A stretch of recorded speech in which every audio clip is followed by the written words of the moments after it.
Nguhaye ikaze kuri YouTube channel ya Rwanda One TV. Ese wari uzi impamvu igisirikare cy'u Rwanda uko bwije n'uko bukeye amanywa ndetse n'ijoro kiba kizamuka kijya mbere? Cyangwa se wari uzi impamvu u Rwanda ari kimwe mu bihugu biri kuzamuka mu iterambere ku muvuduko uhambaye? Nimba koko nawe ufite icyo wadusangiza, usige igitekerezo cyawe muri comment.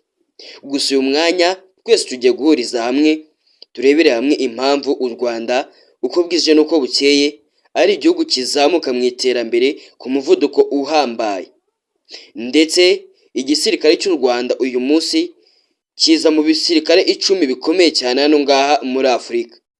Ibyo byose wakibaza igituma u Rwanda ruza mu iyo myanya, kandi bizwi yuko u Rwanda ruza mu bihugu bifite umutungo kamere uri hasi hafi nta nawo, ndetse ariko ntibitinda kuvugwa yuko ruza mu bihugu 10 biri kuzamuka mu iterambere ku muvuduko uhambaye. Byose nimba ushaka kubisobanukirwa, winjire kuri YouTube channel urebe ikiganiro kiriho